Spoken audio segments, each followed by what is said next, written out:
Innal hamdalillah nahmaduhu wa nasta'inuhu wa nastaghfiruh wa na'udzu billahi min shururi anfusina wa min sayyiati a'malina may yahdihillahu fala mudilla lahu wa may yudlilhu fala hadiyalah asyhadu an la ilaha illallah wahdahu la syarikalah wa asyhadu anna muhammadan abduhu wa rasuluh la nabiyya ba'da. Allahumma salli wa sallim ma'ana sayyidina Muhammad wa ala alihi wa sahbihi ajma'in amma ba'd.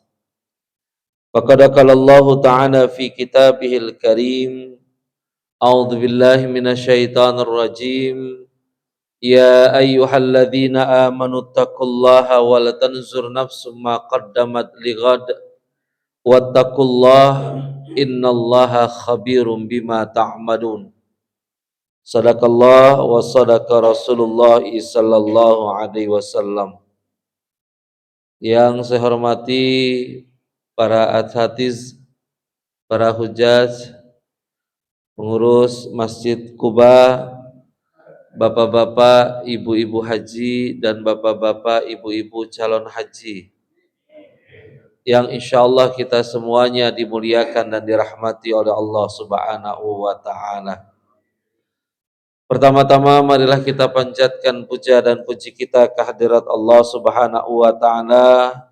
Pada kesempatan pagi hari ini Allah masih memberikan berbagai macam nikmat kepada kita. Baik nikmat iman, nikmat Islam, nikmat sehat walafiat, diringankan langkah kaki kita, digerakkan hati kita bersama, dipilih kita oleh Allah Subhanahu wa taala menjadi hamba-hambanya yang mau melangkahkan kaki menunaikan salah satu kewajiban kita, yaitu melaksanakan sholat subuh berjamaah. Semoga setiap langkah kaki kita yang kita langkahkan ke masjid ini bernilai pahala di sisi Allah Subhanahu wa taala. Salawat beriring salam semoga senantiasa tercurahkan kepada junjungan kita baginda Rasulullah Muhammad sallallahu alaihi wasallam serta sahabatnya, keluarganya dan para pengikutnya yang senantiasa setia hingga akhir zaman nanti. Bapak-bapak, ibu-ibu, hadirin dan hadirah yang dimuliakan oleh Allah Subhanahu wa taala.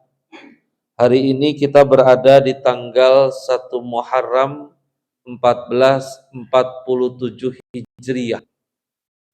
Artinya 1446 Hijriah sudah berlalu, sudah 1 tahun yang lalu kita menikmati menjalani tahun 1446 Hijriah, dan hari ini Allah Subhanahu wa taala mengizinkan kepada kita, masih memberikan kesempatan kepada kita untuk dapat menikmati udara di 1 Muharram 1447 Hijriah. Semoga di 1447 Hijriah ini semakin kuat iman kita kepada Allah Subhanahu wa taala, semakin banyak amal soleh yang bisa kita lakukan, dan nanti ketika kita kembali kepada Allah, kita kembali dalam keadaan husnul khatimah. Bapak-bapak, ibu-ibu, hadirin dan hadirat yang dimuliakan oleh Allah Subhanahu wa taala.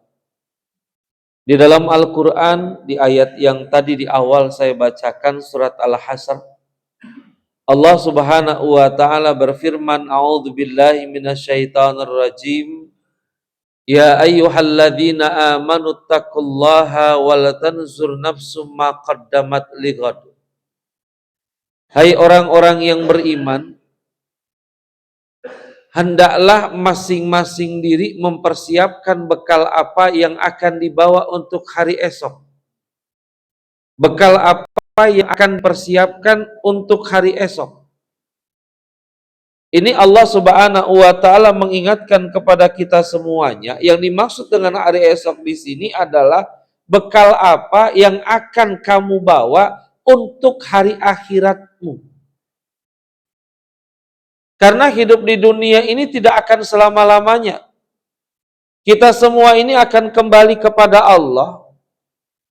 Kita semua ini suatu saat akan selesai kontrak kita hidup di dunia ini.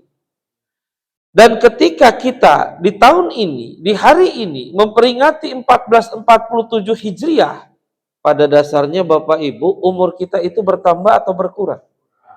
Berkurang. Cuma yang saya bingung kalau orang ulang tahun kenapa lagunya panjang umurnya ya Pak? Harusnya kan kalau ulang tahun lagunya apa? Pendek umurnya, pendek. Habis gitu Bapak Ibu serampang gitu ya. Kenapa suruh pulang? Doain tuan rumah yang kagak bener. Kita hari ini memperingati 1447 Hijriah yang merupakan bagian daripada sejarah. Jadi kalau Bapak Ibu tahu bahwa tahun 14 atau tahun Hijriah itu dimulai dari semenjak zaman Khalifah siapa Pak? Yang pertama kali mencetuskan tahun Hijriah itu, yaitu Khalifah Umar bin Khattab. Jadi kalau bicara tentang tahun, di zaman Nabi kita belum punya tahun. Di zaman Umar bin Khattab kita juga belum punya tahun. Padahal pada saat itu Bapak Ibu sudah ada tahun-tahun yang lainnya. Terutama Cina. Cina itu sudah punya tahun. Maka kalau Bapak Ibu perhatikan, Bapak Ibu lihat, tahun Cina itu lebih muda apa lebih tua daripada tahun Islam? Lebih tua. Kenapa? Mereka sudah punya tahun terlebih dahulu. Peradaban mereka sudah lebih maju daripada ketika Rasulullah Sallallahu Alaihi Wasallam diutus ke dunia ini. Dan pada saat Umar bin Khattab memimpin sebagai khalifah, pada saat itu Khalifah Umar bin Khattab mendapatkan surat balasan dari seorang raja, di mana raja itu menyatakan bahwa kami menerima surat yang tidak ada tanggalnya, tidak ada tahunnya, dan tidak ada bulannya. Dari situlah Umar bin Khattab pada saat itu beliau mengumpulkan sahabat-sahabat untuk memikirkan supaya apa? Supaya di dalam Islam itu ada tanggal, ada tahun dan ada bulan. Dan Bapak-bapak, Ibu-ibu tahu, kalau sebenarnya mau ambil praktis saja pada saat itu Khalifah Umar bin Khattab gampang. Apa gampang? Cukup mengambil tahun yang sudah ada saja. Umar bin Khattab bisa ngambil tahun di dalam tanggalan Cina, Pak, kalau mau. Tapi itu tidak dilakukan oleh Umar bin Khattab sebagai apa? Sebagai pembeda bahwa umat Islam harus berbeda dengan umat-umat yang lainnya. Maka dikumpulkan sahabat-sahabat Nabi yang dekat dan juga sahabat Umar bin Khattab, lalu mereka bermusyawarah, Bapak Ibu. Ketika mereka bermusyawarah pada tanggal itu, lalu mereka berpikir bagaimana menentukan tanggal awal atau tahun awal di dalam Islam. Ada yang usul, bagaimana kalau seandainya tahun di dalam Islam itu dimulai dari pertama kali Rasulullah Sallallahu Alaihi Wasallam diangkat menjadi seorang Rasul, diangkat menjadi seorang Nabi. Ada lagi yang mengusulkan bagaimana kalau seandainya tahun di dalam Islam ini kita mulai dari kelahiran Rasulullah Sallallahu Alaihi Wasallam. Ada juga yang mengusul bagaimana kalau seandainya tahun di dalam Islam ini dimulai dari kematian Rasulullah Sallallahu Alaihi Wasallam. Sampai akhirnya ada yang mengusulkan bagaimana kalau seandainya tahun di dalam Islam ini dimulai dari hijrahnya Rasulullah Sallallahu Alaihi Wasallam dari Mekah ke Madinah. Dari usulan-usulan itu akhirnya apa? Diputuskan bahwa kita akan memulai tahun di dalam Islam itu dimulai dari hijrahnya Rasulullah Sallallahu Alaihi Wasallam, yaitu dari kota Mekah ke kota Madinah. Mulailah di situ mulai ada tahun pertama di dalam Islam.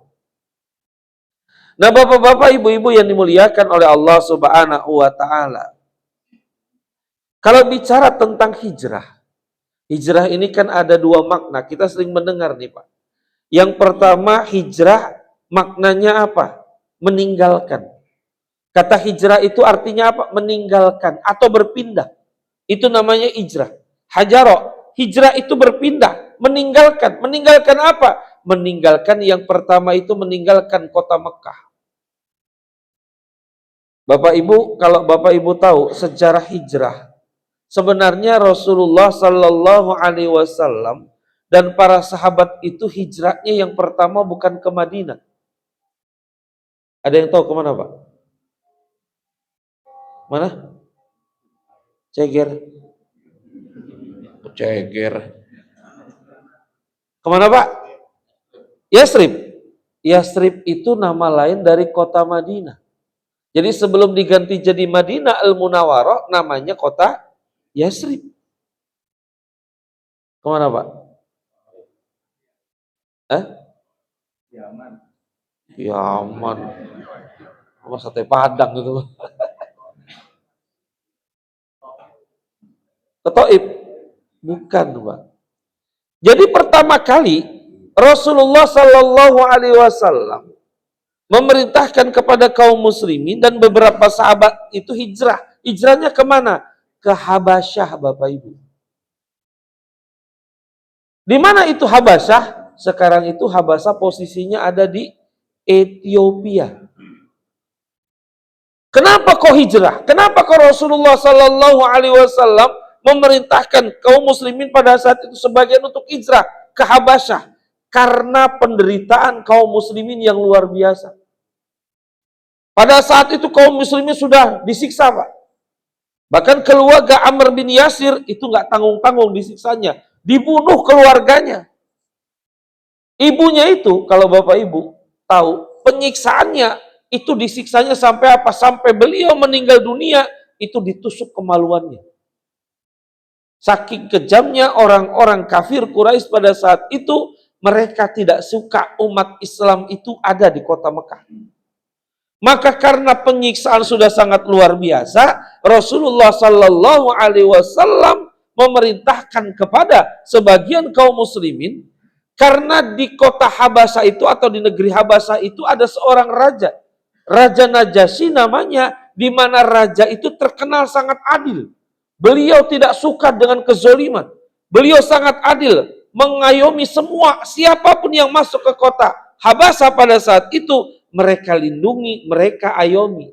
Sehingga pada saat itu Rasulullah Sallallahu Alaihi Wasallam memerintahkan kepada sebagian kaum muslimin untuk keluar dari kota Mekah menuju kota Habasyah. Dan di kota Habasyah itu Bapak Ibu betul-betul disambut oleh Raja Najasyi, diterima dengan baik, dijaga, dilindungi kaum muslimin yang berangkat ke sana.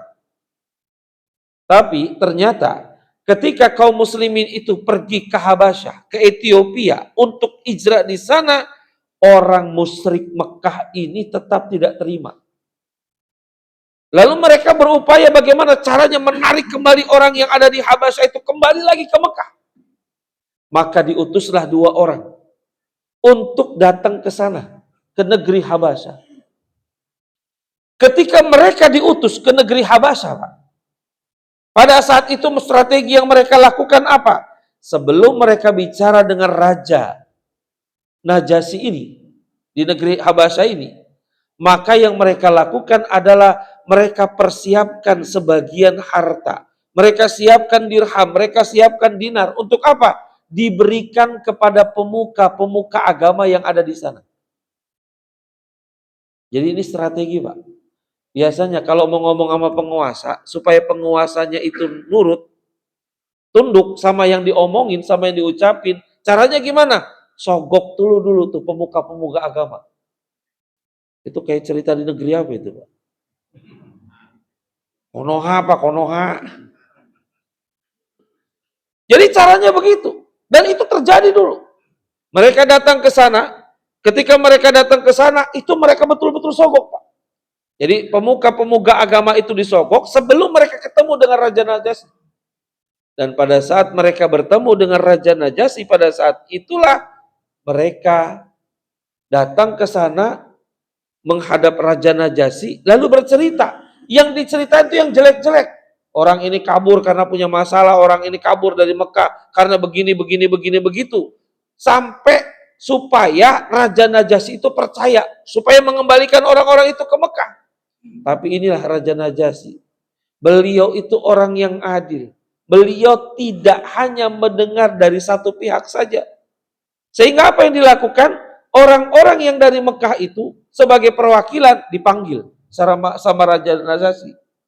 Lalu ditanya, apakah cerita orang ini benar? Lalu orang itu menyatakan enggak, tidak seperti itu. Kami datang ke sini minta perlindungan karena kami di sana disiksa. Cerita macam-macam kayak gitu. Akhirnya apa? Orang-orang yang tadi disogok itu mengiyakan apa yang disampaikan oleh utusan dari Mekah. Ini strategi tadi sekali katakan. Strategi bagaimana supaya raja itu, penguasa itu mengiyakan. Tapi ketika Raja Najasyi itu pada saat itu juga diberikan semacam upeti kepada dari orang yang ada dari Mekah itu, ketika sudah diberikan upeti seperti itu, cerita panjang lebar lalu disampaikan juga dari pihak orang yang hijrah ke Habasyah. Pada saat itulah Raja Najasyi baru mengambil kesimpulan cerita orang ini bohong. Sampai akhirnya itu upeti-upeti itu dikembalikan lagi, mereka suruh pulang. Tapi dalam kondisi yang seperti itu mereka tetap tidak mundur. Mereka berupaya untuk yang kedua kali bertemu dengan Raja Najasyi. Jadi inilah cerita. Sehingga akhirnya apa? Sehingga akhirnya orang-orang yang ada pada saat itu mereka tetap bertahan di Habasyah. Ya karena keputusan Raja Najasyi untuk menjaga orang-orang pada saat itu supaya mereka tidak terzolimi lagi. Jadi yang pertama Bapak Ibu, hijrah yang dilakukan oleh kaum muslimin yang pertama itu ke Ethiopia, yaitu ke Habasyah. Ini yang pertama. Lalu yang kedua, hijrahnya kemana Pak? Barulah ke kota Yasrib. Taif itu ternyata bukan hijrah Pak.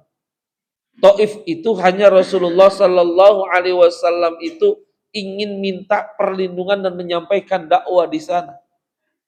Kenapa kok Rasulullah ke Taif? Mungkin Bapak Ibu tahu ceritanya. Rasulullah ke Taif itu dikarenakan kenapa? Yang pertama tahun itu adalah tahun duka cita Rasulullah. Kenapa tahun duka cita Rasulullah? Pertama, paman Nabi meninggal dunia. Siapa paman Nabi? Abu Thalib. Abu Thalib itu walaupun beliau kafir Pak, beliau itu menjaga betul ponakannya. Karena kalau di budaya orang-orang Arab pada saat itu, kalau dia punya paman, paman itu harus menjaga ponakannya. Abu Thalib itu wafat. Lalu yang kedua, istri beliau juga wafat. Pada saat itu semakin, karena tidak ada lagi yang menjaga Rasulullah di dunia ini, yang pada saat itu dijaga oleh paman beliau, pada saat itulah orang-orang kafir Quraisy semakin melakukan penyiksaan, semakin melakukan intimidasi kepada Rasulullah dan kaum muslimin pada saat itu. Sehingga apa? Rasulullah Shallallahu Alaihi Wasallam coba untuk mengembangkan dakwahnya ke Taif. Kalau Bapak Ibu pernah ke Taif, Taif itu kayak puncak Pak. Dingin. Adanya di atas. Ada Bukit Hada namanya di sana. Kalau Bapak Ibu pernah ke sana, pernah naik kereta gantung Pak. Di sana ada kereta gantung. Yang bukan datar gini, tapi naiknya ke atas gitu. Lalu ketika berada di Taif, Rasulullah ingin berupaya melakukan dakwah. Tapi apa yang terjadi kepada Rasulullah ketika Rasulullah Sallallahu Alaihi Wasallam mau dakwah di kota Taif, yang diterima sama Nabi bukan sambutan Pak, tapi yang diterima sama Nabi adalah sambitan. Nabi disambit, Nabi itu dikejar-kejar sampai berdarah-darah. Nabi ketika sudah tidak terlihat oleh orang-orang Taif pada saat itu, Nabi duduk Pak. Sudah bercucuran keringat, bercucuran darah pada saat itu. Allah perintahkan kepada malaikat penunggu dua bukit Taif. Karena tadi ada di bukit, ada di atas. Itu disampaikan bahwa apapun yang diminta oleh Rasulullah laksanakan. Datang tuh malaikat. Kata malaikat, ya Rasulullah, aku diperintahkan oleh Allah Subhanahu wa Ta'ala untuk menemuimu dan untuk melaksanakan apa yang engkau minta. Kalau seandainya engkau minta hari ini aku angkat bukit Taif ini, lalu aku timpakan kepada penduduk Taif karena perlakuan mereka kepadamu, aku akan laksanakan ya Rasulullah. Apa yang terjadi? Rasulullah ketika ditawarkan seperti itu, dalam kondisi yang berdarah, dalam kondisi yang berkeringat seperti itu, Nabi malah tidak mengiyakan, Pak. Malah kata Nabi, jangan. Nabi berdoa kepada Allah, Allahumma hdi biqaumin fa innahum la ya'lamun. Ya Allah, berikanlah petunjuk kepada kaumku, sesungguhnya mereka tidak tahu apa yang aku sampaikan. Itu Nabi luar biasa, Pak. Udah berdarah-darah, udah berkeringat, dikejar-kejar sama penduduk Taif, ditawarin untuk diangkat tubuh kita, dilemparkan kepada mereka. Nabi nolak, Pak. Gak kebayang kalau jamaah Masjid Kuba yang jadi Nabi pada saat itu. Kalau kita, Pak, jadi Nabi, udah berdarah-darah, udah keringetan, datang tuh malaikat. Ya, saya ditawarkan, katanya, bagaimana saya tawarkan, saya angkat ini bukit Taif, saya timpakan kepada penduduk Taif. Kira-kira jawaban kita gimana, Pak? Kalau kita, udah embat aja kan kalau kita begitu. Kalau kita mungkin begitu, tapi Rasulullah enggak. Itu beliau saking orang yang sangat pemaaf, Pak. Beliau itu pemaafnya luar biasa. Dalam kisah yang lain pemaafnya Rasulullah sampai mau dibunuh saja. Rasulullah itu mau memaafkan orang yang mau membunuhnya, Pak. Kan pernah itu. Di dalam riwayat itu dikatakan Rasulullah itu sedang tidur di bawah sebuah pohon. Tiba-tiba itu daksur, Pak. Orang kafir itu menghunuskan pedangnya ke leher Nabi. Ketika itu Rasulullah terbangun. Kenapa? Ada terasa di lehernya. Daksur bilang, Muhammad, kalau seandainya leher ini saya tebas dengan pedang saya ini, siapa yang akan menolong kamu? Dengan mantap Rasulullah menyatakan, Allah yang akan menolong saya. Ketika mendengar kata Allah yang akan menolong saya, itu gemetar daksur, Pak. Ketika gemetar daksur, jatuh pedangnya daksur, diambil sama Rasulullah. Ketika diambil sama Rasulullah, balik. Rasulullah meletakkan pedang itu ke leher daksur. Lalu kata Rasulullah, hai daksur, kalau seandainya pedang ini aku tebas ke leher kamu, siapa yang akan menolong kamu? Dia bilang, tidak ada ya Muhammad, maafkan saya ya Muhammad. Baik, kata Rasulullah, ini ambil kembali pedangmu, kembali kau kepada kaummu, jangan kau ulangi lagi ya. Cuma begitu, Pak. Saking pemaafnya Nabi, mau dibunuh saja, Nabi itu masih memaafkan orang yang mau membunuhnya. Kalau kita, Pak, itu jatuh pedangnya kita ambil lagi, lalu kita bilang apa? Tak celurit sampean tuh, kayak gitu kalau kita. Kalau Nabi enggak, saking pemaafnya luar biasa. Sama dengan ketika Nabi ke Taif. Sudah berdarah-darah, sudah berkeringat. Pada saat itu ditawarkan oleh yang namanya malaikat penunggu bukit Taif. Tapi Nabi memaafkan orang-orang Taif. Kenapa? Karena Nabi berpikir, hari ini mereka tidak beriman kepadaku. Tapi mungkin nanti anak keturunannya akan beriman kepadaku. Dan ternyata terbukti. Hari ini orang-orang Taif beriman kepada Rasulullah Sallallahu Alaihi Wasallam. Jadi Taif itu begitu. Yang kedua itu hijrah itu kemana? Ke kota Yasrib. Bapak Ibu tahu, ini ceritanya agak sedikit dramatis. Kenapa dramatis? Ini kan orang-orang Mekah ini bahasa kita, Pak. Bahasanya orang Betawi. Orang-orang Mekah ini terutama orang kafir ini udah empet bener, Pak, sama Nabi. Udah gedek banget sama Nabi. Ketika sudah tidak suka, sudah kesel, sudah empat sama Nabi, akhirnya apa? Karena mereka melihat Nabi sudah tidak ada yang melindungi, pamannya sudah meninggal dunia. Mereka berpikir, ini dakwah yang dilakukan oleh Muhammad harus dihentikan. Kenapa? Dia menghancurkan peradaban masyarakat kita. Dia memisahkan keluarga-keluarga sehingga keluarganya satu dengan yang lainnya memisahkan diri gara-gara dia ini. Akhirnya pemuka-pemuka Quraisy itu pada saat itu mereka rapat, Pak. Rapat apa? Rapat rencana bagaimana menghentikan dakwah yang dilakukan oleh Muhammad. Mereka kumpul di satu tempat namanya Darun Nadwah. Darun Nadwah itu kalau zaman sekarang kayak MPR, DPR, Pak. Mereka kumpul di sana, pemuka-pemuka Quraisy itu. Ketika mereka kumpul di sana pemuka-pemuka Quraisy, lalu pada saat itu mereka bilang, ini bagaimana caranya kita? Muhammad ini sudah keterlaluan. sudah memporak-porandakan kebiasaan masyarakat kita, sudah menghina Tuhan kita. Apa yang harus kita lakukan untuk menghentikan dakwah yang dilakukan oleh Muhammad? Maka mereka sudah mulai ada yang mengusul, Pak. Saya usul. Usulnya apa? Bagaimana kalau seandainya Muhammad kita tangkap saja? Ada lagi yang usul. Apa usulnya? Bagaimana kalau seandainya Muhammad kita usir dari kota Mekah? Ada lagi yang usul. Saya usul. Sudah kita hentikan saja Muhammad. Bagaimana caranya? Kita bunuh Muhammad. Selesai semua sudah urusan. Dari 3 usulan ini, akhirnya diputuskan Muhammad harus dibunuh. Ini Allah abadikan di dalam Al-Quran. Wa idh yamkuru bikal ladzina kafaru liyusbituka aw yaqtuluka aw yukhrijuk wa yamkuruna wa yamkurullah wallahu khairul makirin. Ya, dan ingatlah ketika orang-orang kafir itu, mereka punya rencana makar mereka itu.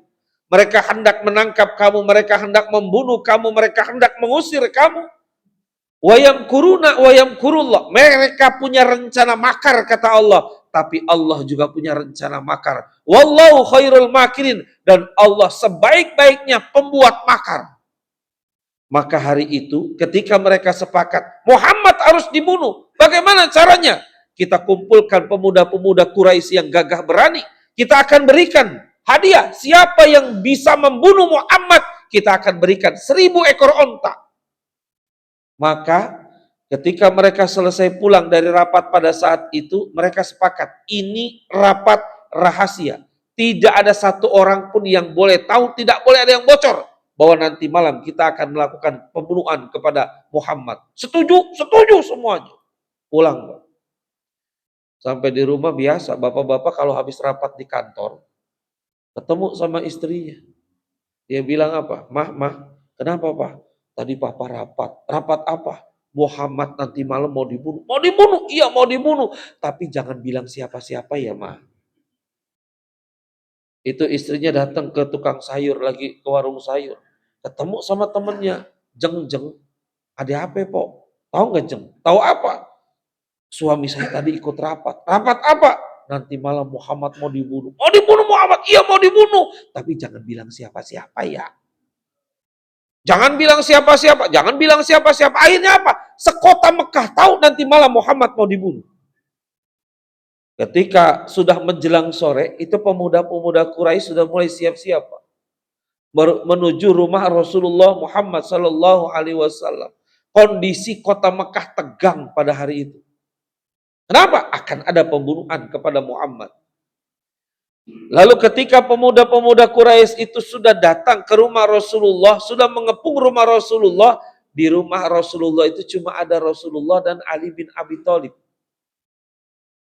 Maka ketika rumah sudah dikepung, kata Rasulullah, "Hai Ali, saya ya Rasul, engkau tidur di tempat tidurku." Rasulullah ini mau hijrah, Pak. Engkau tidur di tempat tidurku. Kenapa kau Ali bin Abi Thalib gak diajak hijrah, Pak, hari itu? Ini yang jarang orang dengar. Ali bin Abi Thalib itu dapat tugas dari Rasulullah. Apa tugasnya? Mengembalikan barang-barang titipan yang dititipkan kepada Rasulullah. Ini cikal bakal bank, Pak. Jadi bank itu kalau mau bicara tentang bank, nyimpen. Itu pertama kali Rasulullah Shallallahu Alaihi Wasallam jadi tempat untuk menyimpan harta benda orang-orang Mekah pada saat itu. Kenapa kok ke Rasulullah? Karena yang paling bisa dipercaya untuk menjaga harta mereka itu Rasulullah. Termasuk orang kafir, Pak. Orang kafir itu juga nitip hartanya kepada Rasulullah. Maka tugas Ali bin Abi Thalib tidur di tempat Rasulullah, lalu kata Rasulullah, engkau kembalikan barang-barang titipan ini. Sehingga Ali pada malam hari itu tidak diajak oleh Rasulullah. Maka ketika rumah sudah dikepung, Bapak Ibu, sudah tidak ada lagi jalan. Ini yang pernah saya sampaikan juga kalau saya tidak salah. Secara logika akal, rumah, kita bisa bayangin Pak, rumah Nabi segede apa sih? Kalau kita lihat replikanya itu di Museum Rasulullah, rumah Nabi itu kecil. rumah sekecil itu dikepung oleh pemuda-pemuda Quraisy yang gagah berani, yang siap membunuh Nabi. Sudah dikepung rumahnya, sudah tidak ada lagi jalan. Logika akal bicara, Pak. Apa? Logika akal bicara. Malam hari itu Rasulullah pasti terbunuh. Udah nggak ada jalan, Pak. Nah ini maksudnya apa? Saya juga ingin sampaikan ini kepada kita semuanya. Kadang-kadang dalam kehidupan kita di dunia ini, suka kita berpikir pikiran kita tuh buntu, Pak. Seolah-olah udah nggak ada lagi jalan. Sama dengan kejadian Nabi, seolah-olah udah nggak ada lagi jalan keluar untuk menyelamatkan diri. Tapi apa yang terjadi di dalam kitab Syirah Nabawiyah karena Ibnu Hisham itu disampaikan bahwa ketika Nabi Shallallahu Alaihi Wasallam keluar dari rumah beliau, lalu beliau mengambil pasir, Pak. Ketika beliau mengambil pasir, lalu beliau membaca surat Yasin. Di antaranya yang beliau baca adalah waj'alna min baini aidihim syadda wa min khalfihim syadda fa'aghshaynahum wa hum la yubsirun. Dijadikan dinding di depan mereka, dijadikan dinding di belakang mereka. Ketika Rasulullah keluar, fahum la yubsirun. Mereka tidak lihat Rasulullah keluar dari rumahnya, dan Rasulullah melemparkan pasir itu ke arah kepala-kepala mereka, sehingga mereka sama sekali nggak lihat Nabi, Pak. Ini luar biasa ini. Jadi kalau kita sudah buntu pikiran, Pak, ingat masih ada Allah. Innama amruhu idza arada syai'an ayyakula lahu kun fayakun. Tapi ini juga sering saya bilang, ini jangan dijadikan alat. Ya, jangan dijadikan alat nanti Bapak naik motor, naik mobil, lupa bawa STNK, bawa SIM, di depan ada razia. Pas di depan ada razia kita mikir, waduh ada razia. Gak bawa motor, gak bawa STNK, gak bawa SIM. Gimana nih? Oh ingat waktu lagi subuh-subuh pengajian, Nabi baca ayat. Akhirnya sambil depan polisi pelan-pelan lewat, waja'alna min baini aidihim sadda wa min khalfihim sadda fa'aghsaynahum wa hum la yubsyirun. Persis depan polisi, alhamdulillah. Ketangkep, Pak.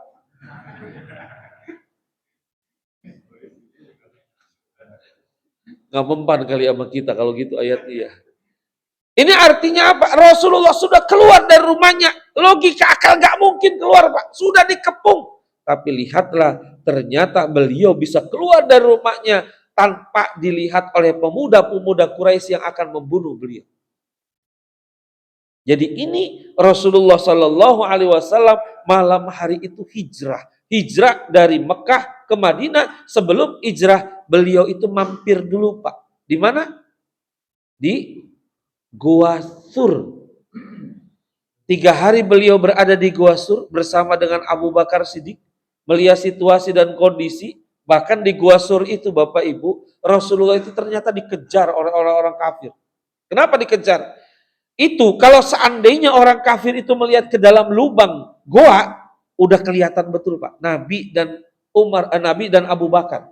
Tapi Allah dengan kuasanya ketika Rasulullah Shallallahu Alaihi Wasallam bersama dengan Abu Bakar masuk, Allah perintahkan kepada sarang laba-laba untuk membuat laba-laba menutupi pintu goa. Lalu Allah perintahkan kepada burung merpati untuk bertelur dan mengerami telurnya di depan pintu goa itu. Logikanya ketika mereka mengejar ke goa kayak gitu, mereka berpikir kalau goa ini orang masuk, ini sarang laba-laba hancur.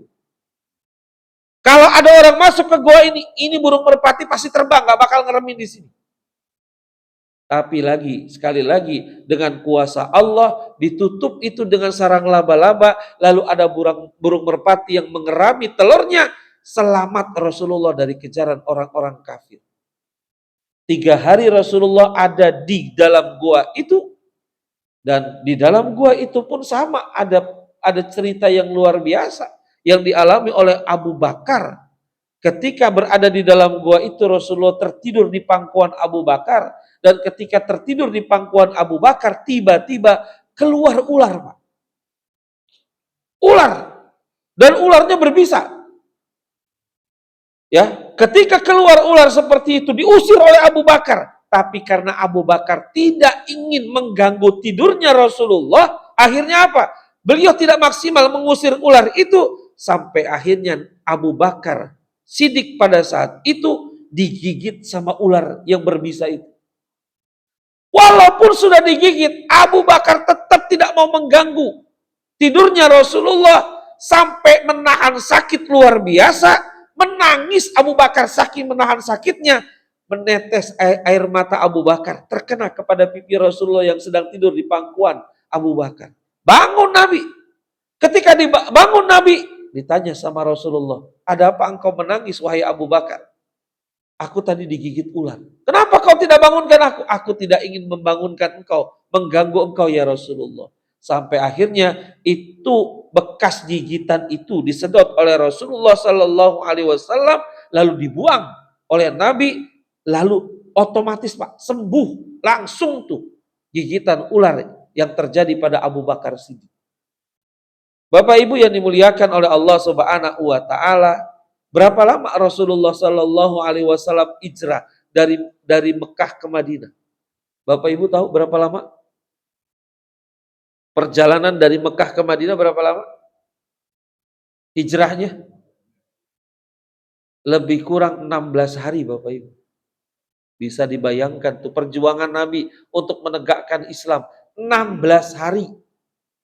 Kalau sekarang mah enak. Dari Mekah ke Madinah atau dari Madinah ke Mekah naik kereta cepat 2,5 jam. Naik pesawat dari Jeddah ke Madinah 1 jam Pak.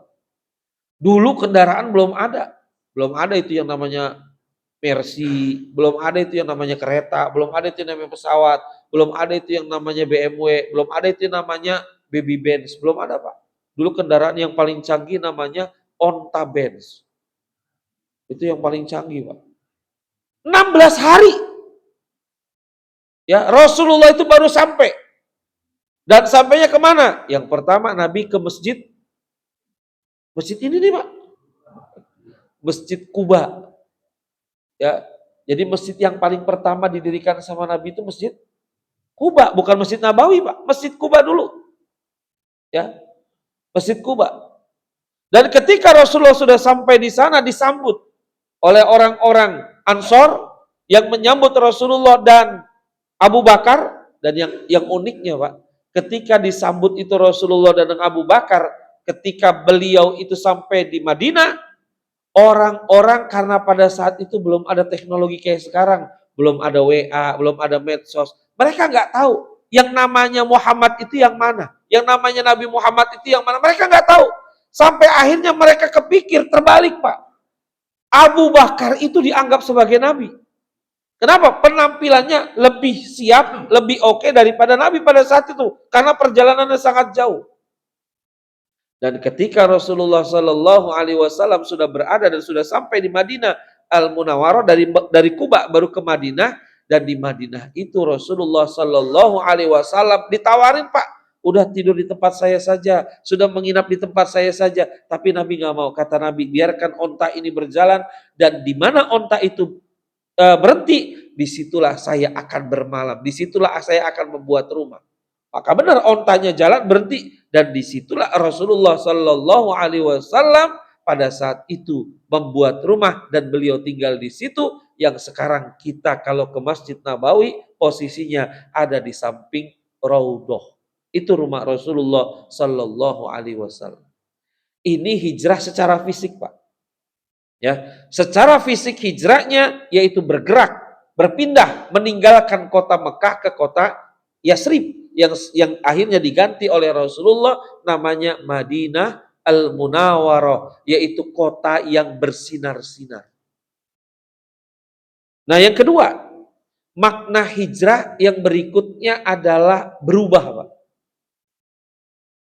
Bisa juga makna hijrah berikutnya adalah meninggalkan. Meninggalkan apa? Meninggalkan perbuatan buruk ke perbuatan yang baik. Artinya kalau hari ini kita memperingati 1 Muharram, ini harapannya apa? Kita bisa merubah diri dari perbuatan yang buruk ke perbuatan yang baik. Yang tadinya mungkin gak rajin sholatnya, jadi rajin sholatnya. Yang tadinya jarang ke masjid, jadi rajin ke masjidnya. Yang tadinya kurang-kurang sedekahnya, jadi rajin sedekahnya. Itu namanya hijrah. Hijrah apa? Hijrah secara maknawi, maksudnya adalah kita berubah ke arah yang lebih baik. Ini kalau hari ini misalnya kita alhamdulillah nih, kalau di Masjid Kuba sholat subuhnya luar biasa kan. Ya hampir penuh ini masjid. Kalau bisa apa? Kita budayakan, kita biasakan bagaimana menggerakkan masyarakat supaya apa? Kalau bisa Pak, sholat subuhnya kayak sholat Jumat. Ya, kenapa kok kayak begitu? Kalau sudah sholat subuh kayak sholat Jumat, itu musuh-musuh Islam juga berpikir Pak untuk melawan Islam. Kenapa? Mereka berpikir orang Islam itu kalau sudah sholat subuh berjamaah, itu menandakan apa? Imannya kuat. Karena orang yang rajin sholat berjamaah, kata Nabi apa? Fashhadu lahu bil iman. Saksikan olehmu bahwa dia itu adalah orang yang beriman. Dan tanda orang munafik, kata Nabi, berat untuk melaksanakan sholat berjamaah, terutama 2 waktu sholat. Yaitu sholat subuh dan sholat isya. Itu berat Pak. Orang-orang munafik itu berat sholat subuh dan sholat isya. Maka kalau kita ini membiasakan diri untuk melaksanakan sholat berjamaah ke masjid, apalagi di sholat berjamaah ini kita bisa berkumpul. Di sholat berjamaah ini kita bisa mengenal satu dengan yang lainnya. Ini menjadi hal yang luar biasa buat masyarakat kita. Dan yang paling penting Bapak Ibu, berubahnya itu apa? Bukan cuma sekedar berubah sholat berjamaah. Bukan cuma sekedar berubah untuk rajin sedekah. Bukan cuma berubah untuk rajin baca Quran. Yang paling penting apa Bapak Ibu? Yang paling penting adalah merubah hati kita yang tadinya nggak baik menjadi baik. Kenapa begitu? Ingat, kata Nabi, ala inna fi jasadi mudghah. Ketahuilah di dalam tubuh kita ini, di dalam jasad kita ini ada segumpal daging. Idza suluhat jasadu kullu, apabila daging itu baik-baik semuanya. Wa idza fasadat jasadu kullu, apabila daging itu buruk-buruk semuanya. Ala wahya qalbi. Ketahuilah yang segumpal daging itu adalah hati. Kenapa kok hati? Menjaga hati itu menjadi wajib. Kenapa menjadi wajib? Orang masuk neraka nanti Pak di akhirat. Nggak ada orang masuk neraka itu gara-gara penyakit fisik Pak. Kenapa masuk neraka? Diabetes. Kenapa masuk neraka? Ampek. Nggak ada Pak. Orang nanti masuk neraka di akhirat itu gara-gara apa? Penyakit hati. Apa diantaranya penyakit hati? 1, dengki Pak. Orang yang hasud, orang yang hasad, orang yang dengki, itu dia punya penyakit hati. Tahu cirinya hasad Pak, dengki? Cirinya itu adalah SMS. Senang melihat orang lain susah, susah melihat orang lain senang. Itu namanya orang hasad, orang dengki. Dan kata Nabi, orang dengki itu dia bisa menghapuskan amal seperti api yang membakar kayu bakar. Makanya hati-hati. Kalau kita punya sifat hasad, kalau kita punya sifat dengki, itu hati-hati. Kenapa? Itu dia bisa menghapuskan amal-amal kita. Maka kalau kita mau berubah, rubah hati kita dulu. Karena tanpa merubah hati, itu nggak bisa Pak. Kita itu amal-amal kita diterima sama Allah kalau kita tidak bermula dengan hati yang baik, dengan niat yang baik. Itu penyakit hati, hasad. Yang kedua, ada lagi penyakit hati, apa itu? Sombong Pak, takabur. Orang yang takabur, orang yang sombong, itu penyakit hati. Ingat Bapak Ibu, iblis itu bukan makhluk yang gak taat sama Allah. Sebelum Nabi Adam alaihissalam diciptakan, iblis itu sudah diciptakan 80.000 tahun lebih dulu daripada Nabi Adam alaihissalam diciptakan sama Allah. Tapi ketika Allah Subhanahu wa taala perintahkan kepada iblis, kepada para malaikat yang ada pada saat itu untuk sujud kepada Nabi Adam alaihissalam, fasajadu, semuanya sujud illa iblis, kecuali iblis. Kenapa? Abawastakbar. Dia itu sombong, dia itu takabur. Kenapa takabur? Dia katakan, anak khairu minhu, saya lebih baik daripada dia. Saya lebih baik daripada Adam. Kenapa? Khalaqtani min nar wa khalaqtahu min tin. Saya diciptakan dari api, Adam cuma diciptakan dari tanah. Sombong Pak. Padahal selama ini iblis itu menjadi makhluk yang taat kepada Allah. Iblis itu menjadi makhluk yang sujud kepada Allah. Bahkan kalau mau bicara tentang iman, Pak, lebih beriman mana kita dengan iblis? Iblis itu lebih beriman daripada kita, Pak. Kenapa lebih beriman? Iblis itu bisa ngelihat Allah. Iblis itu bisa komunikasi sama Allah. Bisa ngobrol sama Allah. Maka kalau bicara tentang percaya nggak dengan Allah, iblis itu lebih percaya daripada kita. Berkaitan dengan Allah. Tapi kenapa kok iblis itu diusir dari surga sama Allah Subhanahu wa taala? Karena sombong. Makanya hati-hati orang yang punya sifat sombong. Ini bahaya. Kenapa bahaya? Itu kalau orang punya sifat sombong, iblis saja yang sudah berada di dalam surga, Allah usir Bapak Ibu. Dari mana? Dari surga. Gara-gara sombong. Lah kita di dunia ini hampir tiap hari sombong, terus mau masuk surga. Lempengannya di mana itu? Kita yang kadang-kadang di dunia ini tiap hari sombong mau masuk surga. Iblis yang udah ada di surga diusir sama Allah. Gara-gara sombong, Pak. Kan ada orang itu biasanya sombong gara-gara apa, Pak? Pertama, nambah hartanya, sombong. Kan ada yang namanya OKB itu, orang kaya baru. Kadang-kadang kalau OKB itu suka sombong, Pak. Lo baru punya mobil gitu aja sombong. Gua nih BMW. Bajai merah warnanya. Ada perasaan sombong. Ya. Jadi karena orang kalau punya harta, itu kadang-kadang menimbulkan dia jadi orang sombong. Padahal harta yang dia punya mati pun sepeser pun gak dibawa, Pak. Emang kain kafan pakai kantong, Pak? Kain kafan tuh gak ada kantongnya. Makanya nggak diselipin duit tuh di situ buat nyogokin malaikat, enggak. Ya, kain kafan tuh gak ada kantongnya. Maka kalau kita punya harta, diberikan harta lebih sama Allah, jangan sombong. Kenapa? Harta itu titipan dari Allah. Bapak Ibu tahu, kemarin tanggal 12 Juni kemarin, ada orang kaya, Pak, di India. Namanya siapa itu? Sujay Kapur apa namanya itu? Itu miliarder, Pak. Miliarder. Bapak mah taunya Amitabh Bachchan doang sih. Sama kucuk-kucuk tahe gitu ya. Itu tanggal 12 kemarin, Pak. Tanggal 12 kemarin. Dia lagi main golf. Ketika dia main golf, tiba-tiba di lapangan, dia merasa apa? Menelan sesuatu. Entah menelan, entah tersengat. Ternyata apa? Dia itu tersengat lebah, Pak. Dalam waktu 2 menit, jatuh meninggal. Lihat, miliarder ternyata mati juga, Pak. Orang yang banyak hartanya, tetap kalau Allah mau cabut nyawanya, dicabut nyawanya. Dan ingat, harta itu cuma titipan dari Allah. Kita kembali atau kita datang ke dunia ini ketika lahir gak bawa harta, ketika kembali pun ke Allah juga gak bawa harta, Pak. Apa yang kita mau sombongkan? Berapa banyak orang, Bapak Ibu, yang akhirnya apa? Ketika dia menumpuk harta, terjadi kejenuhan, Pak. Itu banyak, Pak.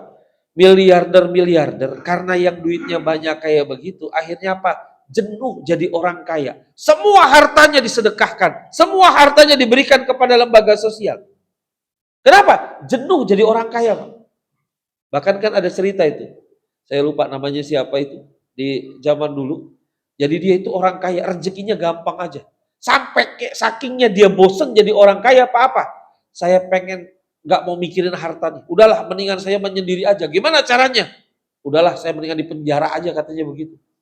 Akhirnya apa yang dilakukan sama dia, Pak? Ketika sholat Jumat, itu dia berdampingan dengan raja. Ya, deket raja gitu. Raja itu pakai udeng-udeng kayak begitu. Selesai sholat, selesai sholat Jumat, yang terpikir sama dia, kalau dia melakukan sesuatu sama raja, pasti ditangkap sama pengawalnya. Kalau ditangkap, dia akan dimasukkan ke dalam penjara. Maka dia akan tenang di sana, nggak mikirin harta. Yang kepikiran dia kayak begitu. Akhirnya apa yang terjadi? Ketika dia sudah selesai, itu tiba-tiba imamahnya, unyeng-unyengnya, udeng-udengnya itu raja, dipegang sama dia, Pak. Ketika dipegang sama dia kayak begitu, sama pengawalnya ditangkap. Ketika ditangkap, dia senang. Kenapa? Saya masuk penjara. Tapi apa ternyata yang terjadi? Ketika dia itu ditangkap sama pengawal, diperiksa, dipegang itu, dilihat imamahnya, udeng-udengnya dilihat, ternyata raja itu berterima kasih Pak sama dia. Kenapa berterima kasih sama dia? Itu ternyata di atas kepala raja itu ada binatang yang berbahaya, Pak. Sehingga apa? Ketika binatang itu berbahaya, lalu disingkirkan, diangkat itu undang-undangnya sama orang itu, yang tadinya niat masuk penjara, akhirnya rajanya terselamatkan, dan apa yang terjadi? Raja itu memberikan hadiah yang luar biasa kepada orang itu. Kata dia, puyeng gua dah, kata gitu. Malah nambah, bukannya malah kurang. Tapi orang begitu, Pak. Orang kalau dapat rezeki, walaupun dia menghindar-hindar, rezeki itu kalau emang udah jatahnya dia, nggak bakal kemana, Pak. Nggak akan lari itu rezeki dikejar, Pak. Ya, kadang-kadang begitu. Maka nggak usah takut sama yang namanya rezeki. Rezeki itu tahu alamat siapa yang punya, Pak. Itu rezeki itu begitu. Dia tahu alamatnya siapa yang punya, dia akan datangin tuh. Ya, itu yang terjadi begitu. Makanya sama raja akhirnya apa? Dia diberikan yang namanya harta yang cukup banyak, dia bawa pulang. Kata sampai rumah, ya Allah, gue pengen tenang di penjara, malah ditambahin lagi hartanya. Itu begitu. Orang kadang-kadang sombong gara-gara apa? Kelebihan harta. Lalu yang kedua, orang kadang-kadang sombong karena apa? Kelebihan jabatan, Pak. Maksudnya apa? Bertambah jabatannya. Ya, ketika diangkat jadi ini, diangkat jadi ini, mulai tuh timbul sifat sombongnya. Padahal yang membedakan dia dengan pegawai yang lain cuma apa, Pak? Cuma selembar kertas doang. Selembar kertas apa? Selembar kertas SK, Pak. Kalau SK-nya dicabut, sama lagi dia sama yang lain. Jadi apa yang kita mau sombongkan di dunia ini? Semua yang kita miliki di dunia ini, harta kita, jabatan kita, pangkat kita, kedudukan kita, itu semua titipan Allah. Sampai-sampai Bapak Ibu, nyawa kita itu pun titipan Allah, Pak. Nih, yang ada di dalam tubuh kita nih, ruh kita, nyawa kita, itu titipan Allah yang suatu saat akan diambil. Cepat atau lambat, Pak. Akan diambil. Kita tidak pernah tahu kapan kita akan diambilnya. Tapi kita berharap pada saat kita diambil dalam keadaan husnul khotimah. Enak, Pak, lagi husnul khotimah, jangan suul khotimah, lagi banting kartu mati. Lagi nyekek botol mati. Jangan, Pak, enak nih kalau lagi pengajian gini, toto masjidnya rubuh ya, Pak. Enak itu. Besok keluar, Pak, di RCTI.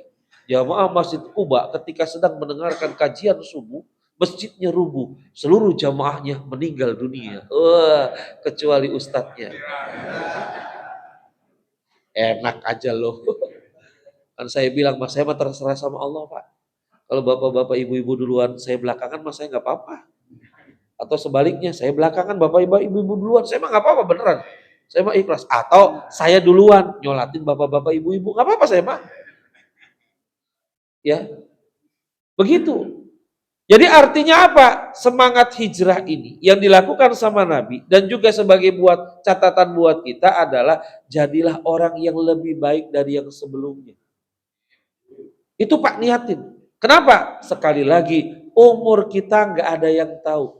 Dan ingat nanti di akhirat, kan di dalam Al-Quran Allah katakan apa, surat Al-Mulk?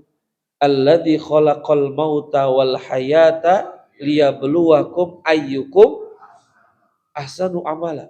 Allah itu menciptakan kematian, Allah itu menciptakan kehidupan, Pak. Buat apa? Sebagai ujian buat kamu. Kita hidup di dunia ini lagi diuji sama Allah. Kita hidup di dunia ini bagian daripada ujian yang Allah berikan kepada kita. Liyabluwakum, ujian itu bisa ujian susah, bisa ujian senang, Pak. Orang susah diuji sama Allah, orang senang pun diuji sama Allah. Kenapa kok orang senang diuji sama Allah? Iya, dalam kondisi senang masih tetap taat gak sama Allah? Masih ingat Pak cerita Sa'labah? Sa'labah itu punya sarung cuma satu, Pak. Setiap sholat tuh, selesai sholat zikirnya Allahumma lantas jalan. Bukan Allahumma antas salam, tapi lantas jalan. Nabi perhatiin aja, ini kenapa Sa'labah kok? Dia habis sholat langsung ngacir aja.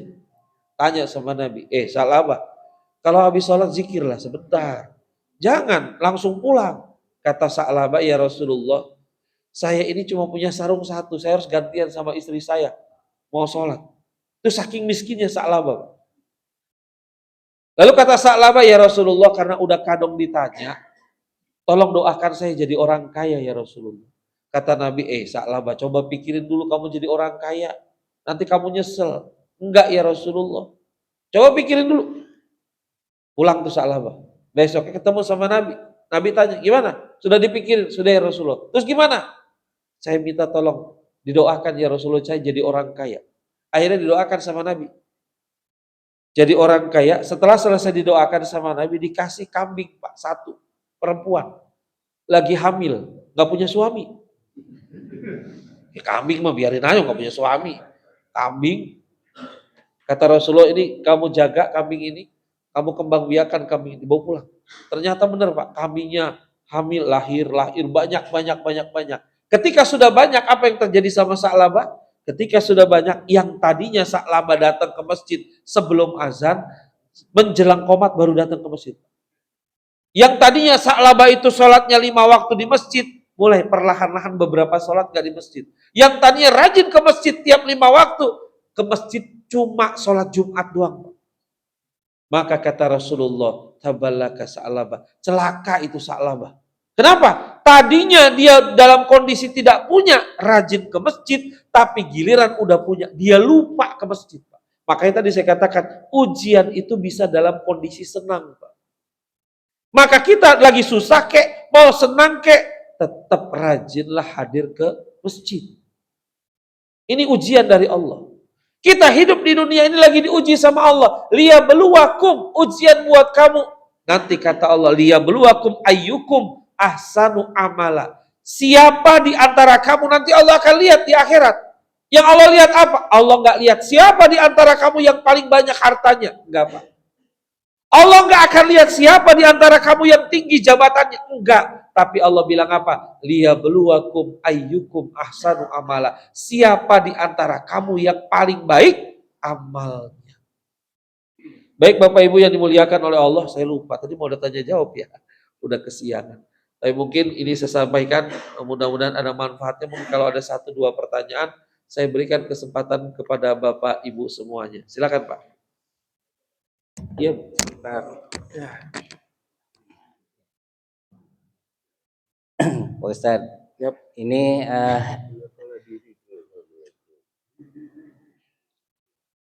itu kan kalau saya baca tentang sejarah Islam itu kan perintah sholat itu turun 1 tahun sebelum hijrah ya Pak Ustadz ya. Kemudian baru perintah yang lainnya. Nah yang saya tanyakan itu dari awal-awal hingga turun perintah sholat itu kan berarti belum ada syariatnya, atau ada syariat apa yang diajarkan oleh Rasulullah sebelum syariat sholat, puasa dan lain-lain itu datang. Assalamualaikum warahmatullahi wabarakatuh. Baik, jadi syariat sholat itu sebenarnya sudah ada semenjak Rasulullah itu sudah ada. Cuma syariatnya belum ada kewajiban 5 waktu. Setiap nabi itu punya kewajiban sholat. Bahkan kalau Bapak Ibu baca di dalam sejarah, Nabi Sulaiman alaihissalam itu, di zaman beliau itu sholatnya dalam kondisi berdiri. Bahkan orang menyangka ketika beliau meninggal dunia, itu kan beliau meninggal dalam keadaan berdiri sedang megang tongkatnya. Pada saat itu diduga beliau sedang sholat ketika beliau meninggal dunia. Jadi syariat berkaitan dengan sholat pada saat itu, termasuk kaitan dengan puasa. Puasa itu sebelum diwajibkan puasa Ramadan, sudah ada puasa yang lain. Terutama puasa Asyura. Ini kan bulan Muharram nih. Nanti di tanggal 10. Puasa Asyura itu dulu puasa yang wajib, Pak. Tapi ketika sudah disyariatkan puasa Ramadan, maka puasa Asyura menjadi puasa sunnah. Ya. Termasuk juga sholat. Sholat sudah disyariatkan. Cuma pada saat sholat sudah disyariatkan, pada saat itu belum ada kewajiban melaksanakan sholat yang 5 waktu. Isra Mi'raj itu ketika Allah memanggil Rasulullah Sallallahu Alaihi Wasallam, maka syariat sholat diwajibkan untuk yang 5 waktu.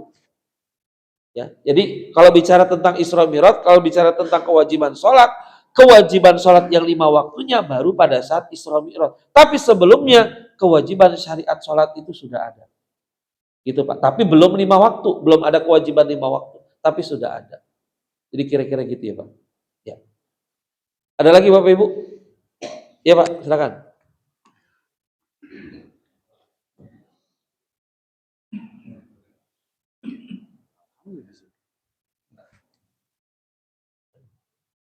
Assalamualaikum warahmatullahi wabarakatuh. Waalaikumsalam. Mohon bertanya Pak Ustadz. Dan saya himbau kepada jamaah, hari ini bapak-bapak semuanya dan ibu-ibu semua, coba melihat TV dengan adanya 1 Muharram ini. Banyak yang menguburkan pala kerbau di gunung atau di laut, ada yang mandi di danau, ada yang mencuci keris dengan adanya 1 suro. Pertanyaan saya adalah bagaimana pandangan Islam dengan ini? Terima kasih. Wassalamualaikum warahmatullahi wabarakatuh. Assalamualaikum. Baik, terima kasih Pak. Jadi begini, di dalam Islam itu Islam menghargai yang namanya urf. Urf itu artinya adat istiadat Pak. Selama adat istiadat itu tidak bertentangan dengan ajaran Islam. Selama adat istiadat itu tidak bertentangan dengan Al-Quran dan Sunnah. Tapi kalau adat istiadat itu sudah bertentangan dengan Al-Quran dan Sunnah, maka tidak diperbolehkan di dalam Islam. Tadi beliau sampaikan, ini kan dikenal dengan 1 syuro. Di beberapa daerah ada tradisi, ada kebiasaan, bahkan kemarin saya lagi ke daerah situ Ciledug Lembang, tukang parkirnya bilang, wah kalau di mana itu, di Surakarta, di Solo, itu kalau lagi 1 syuro, itu diarak Pak, ada kiai yang diarak. Bener Pak, namanya Kiai Selamat. Tahu nggak Pak Kiai Selamat? Kebo bule. Di sana namanya Kiai Selamat. Saya alhamdulillah pernah foto sama Kiai Selamat Pak. Ya. Dan katanya, ini menurut tukang parkir itu Kiai Selamat kalau lagi jalan, lagi diarak, maaf, berak Pak, beraknya tuh direbutin sama orang.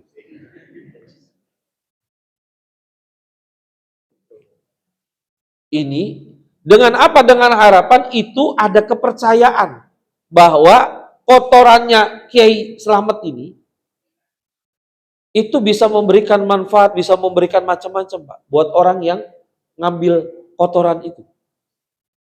Uruf kebiasaan boleh, tapi kalau sudah bertentangan dengan kepercayaan seperti ini, nggak boleh Pak.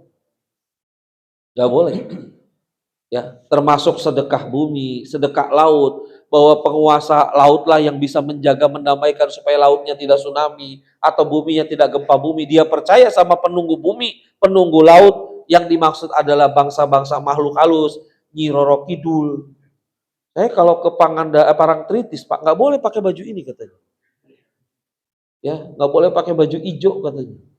Kalau ada kepercayaan seperti itu masuk dalam perbuatan syirik. Termasuk kalau nyuci keris gitu kan, di tanggal 1 Syuro itu nyuci keris. Kalau cuma sekedar nyuci gak ada masalah Pak. Tapi kalau nyuci dengan kepercayaan dalam rangka merawat, takut yang jagain keris ngamuk, kerisnya bisa loncat sendiri atau apa kayak gitu, itu sudah terkategori syirik Pak. Jadi sekali lagi saya sampaikan, Islam itu sangat menghormati adat istiadat selama adat istiadat itu tidak bertentangan dengan akidah. Ya, selama tidak bertentangan dengan akidah. Karena memang masih ada masyarakat kita dan Bapak Ibu, ini kita harus maklum. Kenapa? Dakwah kita ini belum selesai. Dakwah para wali songo itu belum selesai.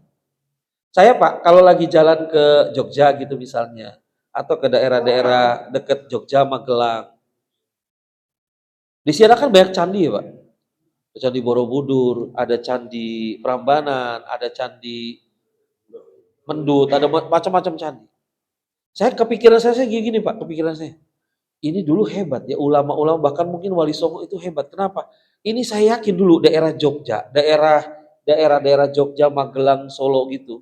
Itu jangan-jangan mayoritas bukan orang Islam, Pak. Bukan orang Islam itu dulu. Mereka mungkin punya kepercayaan animisme, dinamisme, atau mungkin Hindu atau kepercayaan Buddha yang lainnya.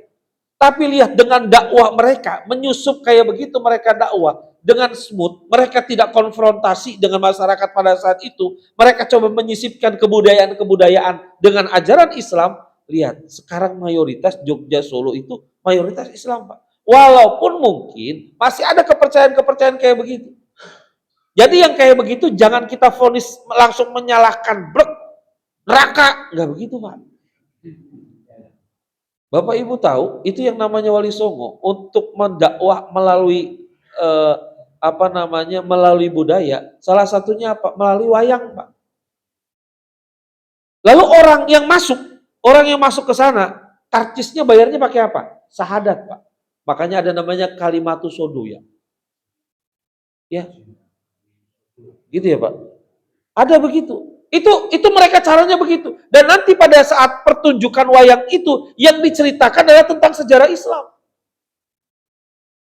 Jadi mereka itu masuknya begitu Pak, smooth. Sehingga masyarakat tidak merasa bahwa mereka itu dipertentangkan antara ajaran Islam dengan kebudayaan di sana. Dan kita harus masuknya lewat situ. Sehingga apa? Yang tadinya saya yakin mayoritas orang Indonesia ini bukan Islam, sekarang Indonesia menjadi mayoritas Islam. Karena saya lihatkan di beberapa provinsi, beberapa wilayah yang ada di Indonesia, itu rata-rata mereka punya kebudayaan animisme, dinamisme, yang sampai sekarang masih mereka percaya itu. Yang saya katakan, yang saya perhatikan terutama di daerah Jogja dan sekitarnya, ini candi. Berarti banyak orang di luar Islam dulu. Dan ternyata dakwah ulama-ulama dulu, dakwah kiai dan juga mungkin wali songo dulu, itu berhasil Pak. Paling tidak membuat mereka menjadi bersyahadat kepada Allah. Ya. Jadi artinya sekali lagi saya sampaikan, kalau misalnya ada kepercayaan yang bertentangan dengan akidah, walaupun itu kebudayaan, tapi bertentangan dengan akidah, maka tidak diperbolehkan, Pak. Ya. Kayak misalnya kita percaya kalau lewat malam-malam ada burung bunyi di atas rumah. Itu artinya apa, Pak? Ada orang mati. Terus kita misalnya percaya, tangan saya gatel nih gitu. Padahal mah emang urap Pak. Kadang-kadang suka ada kepercayaan kayak begitu tuh. Kayak dulu, ini juga kadang-kadang orang tua kita mengajarkan kita maksudnya bukan itu. Misalnya nih, kalau makan, kalau duduk jangan di pintu. Itu maksudnya apa? Ngalangin jalan. Bukannya rezeki Yesus, bukan ngalangin jalan.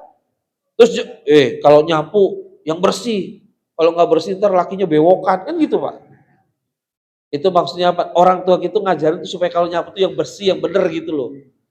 Ya, jadi kita di dalam Islam ini, Rasulullah juga sebenarnya begitu Pak, masuk dengan budaya-budaya Arab, nggak sepenuhnya Rasulullah itu pure, ini Islam yang baru, enggak. Kalau Bapak Ibu tahu, itu yang namanya Asyura. Ya puasa Asyura itu, ketika ditanya orang-orang Yahudi, yang pertama kali orang Yahudi bilang apa? Kenapa kalian berpuasa? Karena di tanggal 10 itu yang pertama, Nabi Yunus itu keluar dari perut ikan. Yang kedua, Nabi Ibrahim itu diselamatkan sama Allah dari api. Yang ketiga, Nabi Adam itu ditaubatnya diterima di Asyura itu. Maka mereka, para nabi itu, Nabi Musa juga diselamatkan dari Fir'aun, itu ketika di tanggal 10 Asyura. Kata Rasulullah, kalau memang seperti itu, saya orang Islam ini lebih berhak untuk berpuasa di pada bulan itu. Akhirnya apa? Nabi itu berpuasa di tanggal 10 Muharram. Gitu Pak. Itu kebudayaan tadinya. Termasuk kalau Bapak Ibu tahu, Idul Fitri, Idul Adha itu juga kebudayaan. Yang diganti sama Nabi dengan kebudayaan Islam. Jadi dakwah itu memang harus smooth. tidak frontal. Kalau frontal kalah kita, Pak. Akhirnya apa? Orang bukan simpati sama kita, orang mental. Padahal dakwah itu yasir wala tu'asir, wabashir wala tunafir. Mudahkan orang, jangan dipersulit.